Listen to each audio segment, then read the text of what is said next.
Hello les amis, j'espère que vous allez bien et bienvenue dans ce nouveau vlog. Donc je vous prends aujourd'hui, nous sommes le samedi 9 août, il est environ 2 heures et je me suis dit pourquoi pas vous faire un petit vlog pour ce week-end. Alors je vous dis petit vlog, mais en général quand je vous dis petit vlog on se finit avec des vlogs de 45 minutes, 1 heure, mais là je me dis que j'ai envie de faire un vlog court pour le mercredi qui arrive.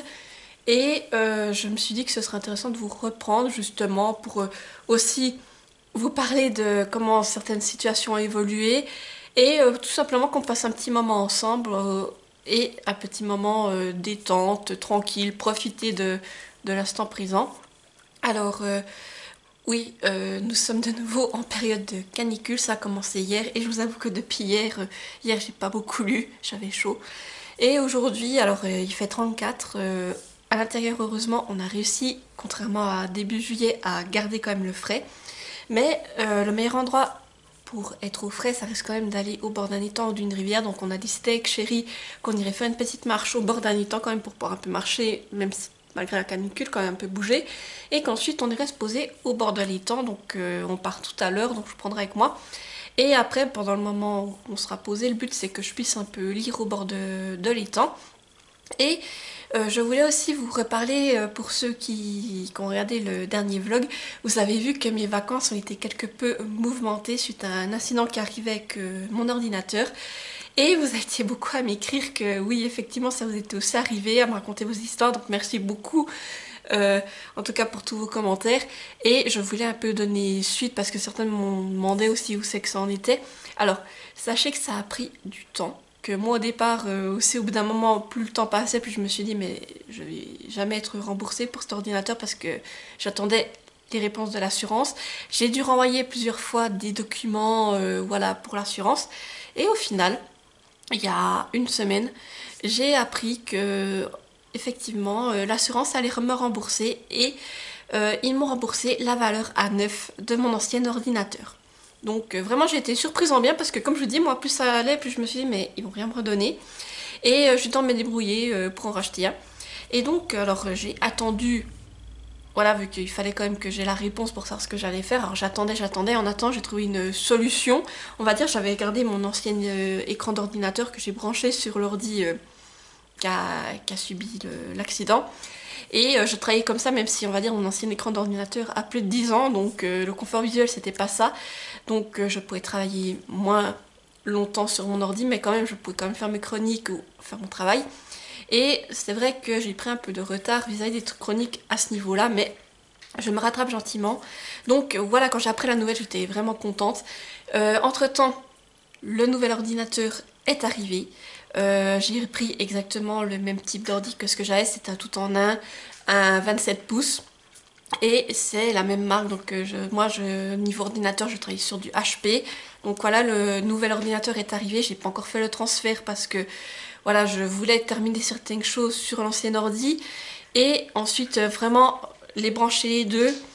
Au moment c'est que j'aurai du temps pour vraiment transférer tous les fichiers et après ben quand même comme ça fait quand même des années que je travaille avec cet ancien ordi, faut vraiment penser un peu à tout pour pas après que j'efface tout ce qui était dessus et me dire ah ben zut que j'ai oublié quelque chose et voilà donc voilà, je préfère prendre le temps de le faire tranquillement sans trop me stresser, mais au moins ça c'est réglé, c'est un poids en moins sur les épaules parce que c'est vrai que ça m'a beaucoup tracassé cette histoire parce que voilà c'est mon outil de travail et sur le moment c'est vrai que j'ai eu très peur car j'avais des fichiers sur mon ordinateur et que j'avais pas de sauvegarde ailleurs. Alors en général, j'ai toujours des sauvegardes, mais je vous avoue, je sais pas comment pour les personnes qui sont aussi sur YouTube, qui regardent, moi en tout cas, quand j'ai mes fichiers que je transfère depuis la caméra sur mon ordi, les fichiers bruts vidéo, je les ai que sur mon ordi et une fois que je les retravaille, je les transfère directement sur YouTube pour qu'ils soient préprogrammés. Mais là, j'avais des vidéos que je devais monter et j'avais mes fichiers bruts sur mon ordinateur et du coup, j'avais plus les copies sur la caméra et c'est ça que ça m'a surtout fait peur de me dire, mais si euh, la mémoire avait été touchée, eh bien j'aurais plus eu ces fichiers, je sais pas ouais, j'aurais dû refilmer, c'est ça qui aurait été embêtant. Surtout qu'il y avait, je crois, 2 voire 3 vidéos. Voilà, vu que j'avais un peu de retard et voilà, mais au final ça se termine bien. Maintenant il va falloir faire le transfert et il va falloir que je m'habitue à ce nouveau PC, mais une bonne chose de faite et voilà, je suis soulagée au moins sur ce point. Et sinon, oui, avant de partir aussi à l'étang, donc je voulais vous présenter mes lectures du moment. Donc là, je suis en train de lire Belladonna, le tome 3, Wisteria, d'Adaline Grace aux éditions de Saxus. Je m'accorde ici car je le lis en numérique. Et alors, pour ce tome 3, Belladonna, j'ai beaucoup aimé cette saga. En tout cas, les 2 premiers tomes, ça m'a beaucoup plu. Alors, au cas où si vous tremblez, c'est Ambre qui est en train de se frotter contre mon trépied. Elle se flatte à tout, donc voilà, Ambre en train de se frotter au trépied. Donc si vous tremblez, c'est normal. Oui, donc je disais, j'ai vraiment toujours beaucoup aimé Belladonna, en tout cas les 2 premiers tomes. Et pour faire un résumé, donc dans Belladonna, on suit Signia, qui est une jeune femme qui n'a pas une vie facile. En effet, elle a perdu ses 2 parents quand elle était jeune. Elle a été trimballée de tuteur en tuteur et disons que ça s'est pas très bien passé car à chaque fois son tuteur est décédé. Donc maintenant, plus personne ne la veut parce qu'on croit qu'elle est maudite.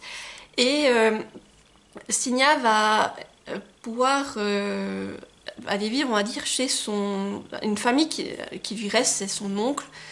Et donc, elle a la chance de pouvoir vivre dans un domaine, de savoir qu'elle pourra être élevée pour aller en société, tout ça. Donc, elle se dit, cette fois, il ne faut pas que ça rate. Et en plus, Signia a certaines particularités, notamment le fait qu'elle puisse voir l'ange de la mort, et aussi le fait que Signia ne puisse pas mourir. Donc, une fois arrivée chez son oncle, en fait, elle va apprendre que sa tante est décédée. Et Signia aussi a la particularité de voir les fantômes. Donc une fois arrivée sur place, dans le domaine de l'Épinus, que ça s'appelle, eh bien, elle va voir le fantôme de sa tante.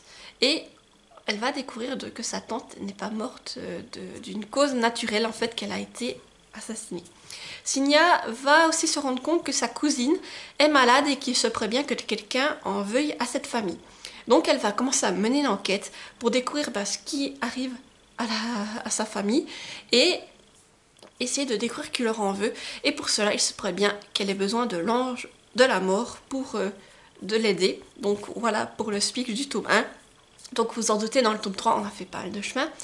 En plus, ce tome 3, on arrête de suivre Signia et on va se pencher davantage sur 2 autres personnages. Je ne vais pas vous dire lesquels car je ne veux pas vous spoiler.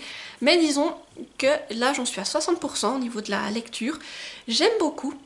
Car ici, alors autant dans les autres tomes on a cette notion, c'est d'enquête, là on est plus sur une romance, un enemies to lovers, et j'aime bien la manière dont c'est fait, et autant je vous disais les 2 premiers tomes on était un peu dans un style Bridgerton gothique, donc plus sombre, autant là on est dans une histoire qui est beaucoup plus lumineuse, oui c'est un peu l'ombre et la lumière, j'ai envie de vous dire, et ça me plaît cette transition, j'aime la manière dont c'est fait, et aussi, on a certains éléments qui viennent s'ajouter, qui amènent du mystère à l'intrigue et ça me plaît beaucoup. Donc autant dire que si ça continue comme ça, on part sur un très bon moment de lecture et franchement, j'ai hâte de continuer. Sinon, aujourd'hui, on commence également la lecture commune de Marche ou crève de Stephen King. Je vous le mets également ici car je l'ai en numérique. Alors, Marche ou crève, en fait, pour faire un petit résumé, c'est une compétition, c'est que le but c'est de marcher le plus longtemps possible. Donc les gens qui se sont inscrits à cette compétition, eux, ils ont le but d'essayer de gagner parce que je crois qu'il y a quand même un gros lot qui est proposé. Sauf que en fait, ils vont commencer la compétition et on se rend compte qu'en fait, les choses sont bien plus horribles qu'il n'y paraît. Et on va leur imposer notamment de marcher à un certain rythme, et puis s'ils n'y arrivent pas, ils sont éliminés, sauf que les personnes qui sont éliminées sont tuées. Donc voilà, ça prend vite un tournant un peu plus horrifique, et on va dire que le but c'est, voilà, il faut qu'ils marchent jusqu'au bout, et ils savent très bien qu'au final, il n'en restera qu'un, et voilà, donc on va suivre cette marche un peu de l'enfer. Donc je suis curieuse de découvrir tout ça, donc je vous avoue que pour le moment je ne l'ai pas encore lu, j'espère avoir le temps de le commencer aujourd'hui. Mais sinon, j'ai toute la semaine quand même, vu que c'est une lecture commune, eh bien on a jusqu'à un certain nombre de pages à lire, donc je pense que sinon je me rattraperai dans le courant de la semaine, mais en tout cas c'est une lecture qui me fait très envie et que j'ai hâte de découvrir. Et sinon en livre papier, je vais aussi commencer Le Papillon de Paris, donc Le rêve d'un misérable de Franzo Pizarro aux éditions L'Alchimiste. Voilà, je vous montre la couverture qui est magnifique. Et je remercie l'auteur pour sa confiance qui m'a envoyé ce service presse. Donc ici, on suit Louis. On est à Paris en 1888. Louis a 10 ans et demi. Et disons que Louis n'a pas une vie facile, en fait, il doit... Voilà, il doit survivre et surtout, il doit prendre soin de sa mère. Donc voilà, on est à Paris dans une période historique. Louis va vivre pas mal de choses. Et disons que suite à un accident, il va se retrouver dans un bar un peu atypique. Il va faire la connaissance du gérant qui est un homme haut en couleur. Et il va découvrir une passion. Donc voilà pour le résumé. J'aime beaucoup la plume de Franzo Pizarro que j'ai découvert à travers son autre roman. Et franchement, j'ai hâte de le retrouver dans un style plus historique. En tout cas, j'aimerais beaucoup le commencer au bord de l'étang. C'est un livre en plus qui est magnifique parce qu'il y a des illustrations. Si je trouve juste une pour vous montrer. Voilà, vous voyez, il y a des illustrations. Donc voilà, j'ai hâte de le découvrir. Et je pense que je vais le commencer au bord de l'étang, donc je vous en reparlerai plus tard dans ce vlog. Mais voilà, je suis heureuse de vous retrouver pour ce nouveau vlog. J'espère que ça vous plaira. On va passer un bon moment ensemble. Et du coup, je vais arrêter là le blabla. J'espère juste que ce rush sortira bien parce que, effectivement, comme je vous ai dit, il fait chaud dehors. Donc pour garder la fraîcheur, on a un peu fermé tous les stores. Et là, ben... Voilà, on n'a pas mis le ventilateur vu que je vous ai dit qu'on a quand même réussi un peu à garder le frais. Donc j'espère que ça sortira quand même bien en image. Et moi je vous dis à tout à l'heure pour un nouveau facecam. Et vous, voilà, moi je vais faire un nouveau facecam. Qu'est-ce que je dis? Je pense demain pour clôturer le vlog déjà. Parce que comme je vous dis, ce sera sur une période courte. Et vous, bah, vous verrez le facecam tout à l'heure entrecoupé d'autres rushs. Ah oui, et sinon pendant que j'y pense aussi, ce soir on va essayer de faire un plat coréen avec chérie. On va essayer de faire un comment ça s'appelle? Attendez, je cherche.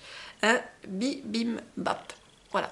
Donc ça aussi, vous verrez certainement les images de nous en cuisine et ce que ça va donner. Mais voilà, j'espère que vous avez passé un bon moment en ma compagnie. Et je vous dis à tout à l'heure.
Alors je reprends, on est le dimanche 10 août, il est 9h30.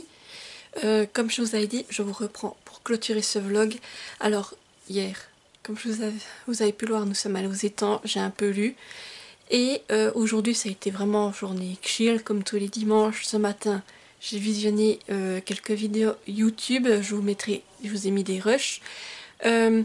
Sinon cet après-midi, en début d'après-midi avec chérie, on est en train de regarder la première saison de Mercredi pour enchaîner avec la saison 2.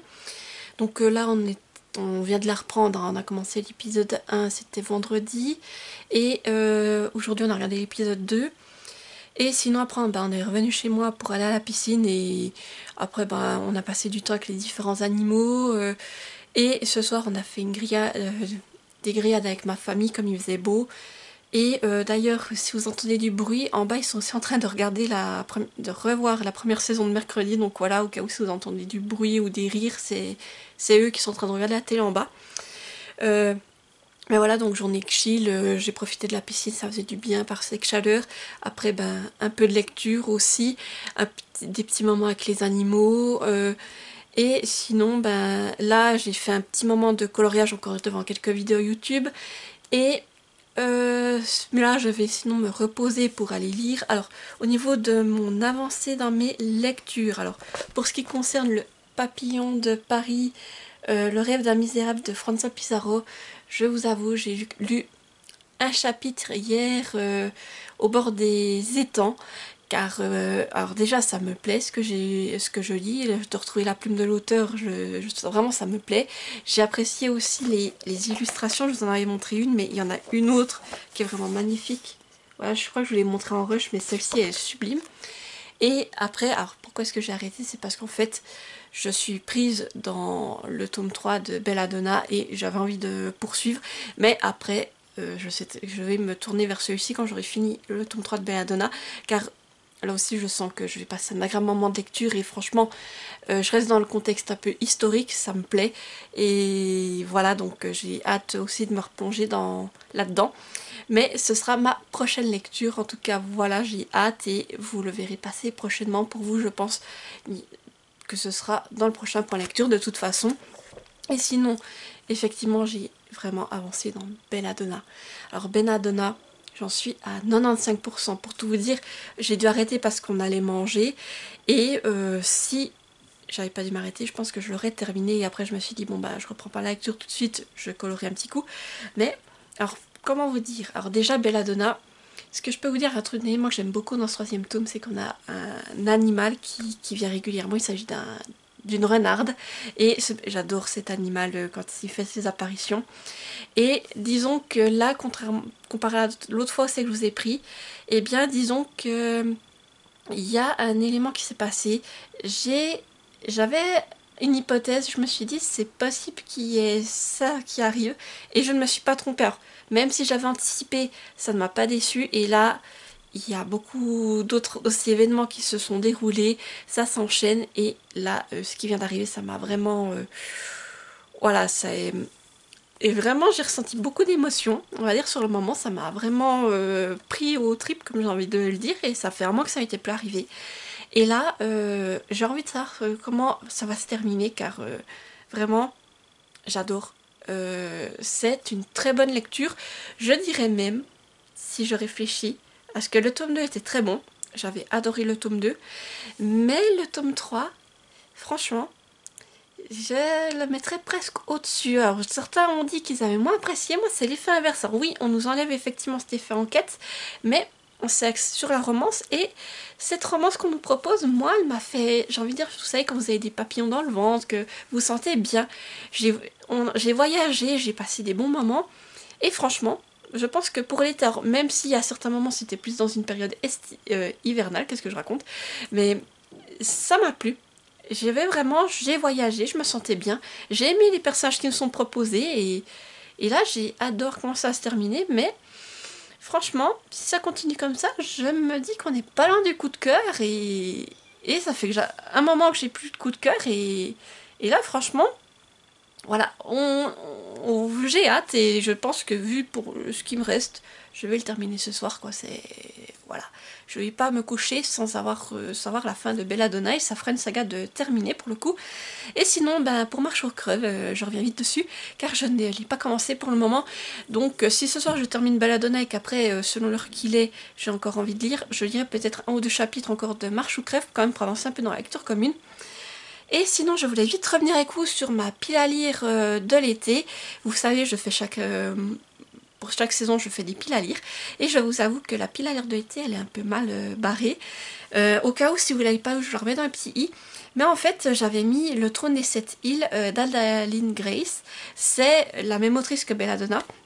Et en fait, quand arrivait le moment de débuter cette saga avec des sirènes, qui aurait bien été justement pour la période estivale, eh bien je me suis dit, mais non, j'ai Belladonna encore en cours, il me reste que ce tome à lire, et je sais pas vous, mais moi, alors, en sachant que j'avais encore cette saga en cours de l'autrice, je ne me voyais pas entamer une autre saga de la même autrice. Voilà, je sais pas si vous aussi ça vous fait, mais du coup je me suis dit que voilà, quitte à un peu tricher pour une fois, parce qu'à l'habitude j'ai toujours au bout de mes piles à lire de saison, mais là je me suis dit quitte à un peu tricher, ben tu remplaces Le Trône des Sept Îles par Belladonna. Et je vous avoue que pour les autres livres, alors il y a une romance, moi jusqu'au bout du monde je crois. En plus, ils sont en face de moi, mais ils sont pas tournés du bon côté, donc je ne vois pas les titres. Mais alors là, je vous avoue que c'est une romance contemporaine. Alors j'en avais mis une pour les tomes, en disant ouais, ça va peut-être bien passer, c'est la période. En plus, vu le résumé que j'avais fait, je m'étais dit ça va bien passer. Et je vous avoue que si vous avez vu mon dernier point lecture, vous avez vu que j'ai une déception. C'était avec Off Campus, le tome 4. Vraiment. Ça m'a pas plu, et là ça m'a bloqué, je pense, au niveau de tout ce qui est romance contemporaine. Alors on était sur de la new romance contemporaine, mais étant donné que j'ai pas passé un très bon moment de lecture, que j'ai pas retrouvé ce que je voulais de la saga, eh bien j'ai pas très envie de me lancer dans moi jusqu'au bout du monde, en tout cas pas maintenant. Et je pense que du coup je vais faire l'impasse dessus pour cette pile à lire, et il reviendra quand je serai plus motivée à me relancer dans de la romance. Mais là je pense qu'effectivement cette déception m'a bloquée, et si je continue à vouloir repartir sur ce style, ça pourrait me provoquer une panne de lecture, et c'est pas le but. Alors autant partir sur des choses qui me font plus envie. Et il y avait aussi, je sais plus le titre, là je l'ai pas sous les yeux, mais il y avait aussi ce livre sur de l'Égypte antique, qui est là, par contre, il m'intéresse quand même, et je crois que c'était une belle pavasse. Alors, je vais quand même essayer de le lire encore ce mois, et si je n'y arrive pas, eh bien j'essaierai de le repousser pour un peu plus tard, mais quand même de le lire encore cette année. Et après on va passer à la pile à lire de l'automne, donc là je reprendrai sur de bonnes bases. Sinon, j'aimerais encore lire, j'avais dans ma pile à lire par contre à l'année que je m'étais faite, il y avait des frissons suisses ou des réécritures Disney, et ça j'aimerais quand même bien essayer de me les caser cet été, encore pour ce mois d'août. Surtout que cette pile à lire là, je vous avoue, elle est à la traîne aussi. Donc là, niveau pile à lire que je m'étais faite, c'est pas ça. Et il y a encore le Summer Book Challenge d'Ingrid la lectrice. Alors là, je crois par contre que j'avance bien. Je sais plus par cœur, je note au fur et à mesure mes lectures, mais je crois que j'ai quand même validé pas mal de catégories, donc là ça va. C'est plus pour les autres piles à lire à côté que c'est un peu plus compliqué, mais voilà, on va aller gentiment, on va pas se forcer. Et là, surtout que, comme je vous dis, il y a eu cette idée d'avoir la même autrice, et que je voulais pas commencer une saga sans en avoir terminé une autre. Donc si j'arrive à lire Belladonna, l'autre avec les sirènes me fait quand même envie, donc je vais essayer peut-être de me la caser dans un autre challenge, où il y a encore le challenge été glacé de Nina Quill qui devrait arriver. Je crois qu'elle en a parlé, elle a dit qu'il serait un peu en retard cette année, mais qu'elle allait quand même le faire, donc à voir s'il arrive. Et je me dis peut-être que je le glisserai là-dedans pour le coup. Et voilà, sinon au niveau lecture, ce que j'avais à vous dire. Surtout que, voilà, c'est surtout ça, mes piles à lire, la pile à lire de l'été, ça m'est plein depuis un bon moment, mais voilà. C'est comme ça, et je ne veux pas me forcer, je préfère lire des choses qui me font envie en ce moment, et là j'avais très envie de lire de Belladonna, et je pense que j'ai bien fait, parce que Belladonna, même si c'est de la romance, on est plus sur ce côté historique avec quand même de la fantasy, et comme je vous dis, je passe un super moment, et puis là, en fait, dans la romance, je retrouve ce que j'aurais voulu trouver avec le tome 4 d'Off dans le campus, en fait, les papillons dans le ventre, l'idée de me dire ah, cette romance j'apprécie, et ça n'a pas été le cas en fait. Voilà, donc si vous voulez en savoir plus, au cas où elle était dans mon... J'en ai parlé dans mon point lecture de juillet. Et sinon, je voulais juste aussi vous montrer un petit peu mes colos. Vous ai montré le colo que je suis en train de faire dans celui-ci, donc Merveilleux Animaux, c'est du colo mystère.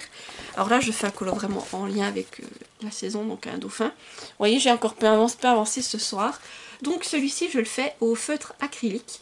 Alors, les feutres acryliques, je dois avouer qu'effectivement, le rendu est nickel.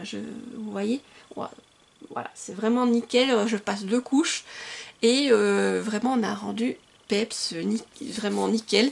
Mais, alors je vous avoue que je l'avais déjà dit dans les vidéos plus dédiées au coloriage, mais les feutres acryliques, j'ai beaucoup moins de plaisir à colorier avec, je sais pas pourquoi.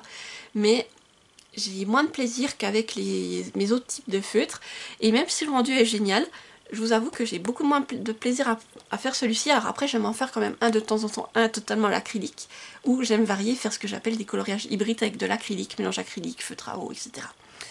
Mais celui-ci, quand j'ai vu le rendu, que j'ai vu toutes ces couleurs vives, et je me suis dit, mais celui-là, faut le faire au feutre acrylique, ça rendra super bien. Et je le fais, alors j'y vais par à coup, et je mixte avec un autre colo, mais voilà, alors n'hésitez pas à me dire aussi, vous, votre impression sur les feutres acryliques. Je sais qu'il y en a qui ne jurent que par ça, mais moi qui ai eu l'habitude de commencer le colo avec des feutres à eau, feutres à angle de Chine, tout ça, j'ai moins de plaisir, et peut-être parce que c'est moins technique aussi, je trouve. Alors, on se comprend, hein, parce que effectivement, le feutre à eau, le feutre à encre de Chine, on a des traces selon comment on colorie, alors il faut avoir une certaine manière de colorier, et là j'ai envie de dire on peut un peu colorier n'importe comment, du moment qu'on met 2 couches, le rendu sera assez uniforme, donc voilà. Mais moi j'avais que j'ai beaucoup moins de plaisir, et je vais montrer l'autre colo que je fais en ce moment. C'est dans celui-ci en fait que je suis dans le volume Trompe-l'œil, c'est le volume 1. Il est où? Voilà, j'enlève la protection. Dans celui-ci, je suis en train de réaliser ça. Voilà, si vous reconnaissez. Mettez-moi dans les commentaires si vous reconnaissez Disney, comme ça. Mais ici, alors, au départ, on avait la Belle et le Clochard. Je sais pas si vous les verrez, il faut regarder comme ça pour les voir. Je sais pas si vous les verrez. Et ensuite, ça nous donne un autre coloriage par-dessus. Et celui-là, je le fais entièrement au feutre à eau, donc au Stabilo, Faber-Castell Pitt, etc. Et je suis nettement... Alors, c'est pas du tout le même rendu, comme vous pouvez le voir, j'ai pas encore fait mes traits noirs non plus. Mais je suis beaucoup plus fan de ce rendu-là. Franchement, j'ai beaucoup plus de plaisir à colorier un coloriage comme ça qu'un coloriage au feutre acrylique. Voilà. Après, c'est personnel, mais celui-là, j'aime bien le rendu. Et là, je suis en train aussi j'ai déjà sélectionné le prochain colo aussi, hors colo mystère. Je sais plus dans lequel c'est, mais j'en ai pris un avec des feux d'artifice et je suis en train de regarder pour faire un tuto feu d'artifice, et je pense essayer de faire un fond entièrement noir. Refaire tout le fond en fait en cachant même les décors de feutre feu d'artifice, et justement je pense faire le fond noir à la peinture acrylique, justement que ce soit bien opaque, et ensuite refaire des effets feux d'artifice par dessus, mais beaucoup plus grands, un peu de toutes les couleurs, et ensuite faire le colo des personnages Disney. Donc voilà, il faut que j'étudie les tutos déjà, et que je fasse des petits essais à côté avant de les faire sur le colo. Et ensuite il va falloir que je peigne aussi tout mon fond en noir, et ça je pense ça va me prendre un petit moment. Donc je pense que les contours je les ferai avec mes feutres acryliques pour vraiment être plus précise, et le reste je ferai une grosse étendue à la peinture acrylique au pinceau pour vraiment aller plus vite. Et ensuite il faudra faire étape par étape, parce que je pense que l'effet aussi feu d'artifice, ça risque de se faire avec de la peinture acrylique aussi, je pense, et peut-être d'autres éléments, donc je ferai au fur et à mesure, c'est toujours ça selon avec quoi je colorie. Mais j'ai une idée, et si j'arrive à faire ce que j'ai en tête, je me dis que ça pourrait bien rendre. Donc vous le verrez aussi dans... Peut-être encore dans mes coloriages de l'été, si je me dépêche, car ils vont arriver pour le début septembre. Et sinon, voilà, au niveau des coloriages. Et pour ce petit week-end, voilà, c'était un petit week-end tranquille. Il a fait chaud, mais on est quand même resté au frais, comme vous avez pu le voir. En tout cas, on a cherché la fraîcheur. Et là, je vais poursuivre mes lectures. En tout cas, j'ai hâte de finir Belladonna, comme je vous dis. Et voilà pour ce vlog, je n'ai plus grand chose d'autre à vous dire, c'est vrai que là je vous ai tout montré niveau colo, tout ça. Donc n'hésitez pas à me dire en commentaire ce que vous avez pensé de ce vlog, si vous avez passé un bon moment en ma compagnie. Et comme d'habitude, si vous êtes trop timide pour laisser un commentaire, mettez-moi des emojis. Là, vous pouvez me mettre des emojis en lien avec la fraîcheur, donc une goutte d'eau, un parasol, ou un emoji coloriage, ça vous fait plaisir. En fait, un emoji en lien avec ce qui vous a plu dans le vlog. Et sinon, comme d'habitude, n'hésitez pas à mettre un petit pouce en l'air pour soutenir la vidéo, à activer la petite cloche pour ne pas rater celles qui vont suivre, et à vous abonner car ça fait toujours plaisir et ça soutient la chaîne. Et moi, je vais essayer de vous poster ce vlog pour mercredi qui arrive. Et je vous dis du coup à mercredi pour une prochaine vidéo. Et du coup, portez-vous bien. Bye bye!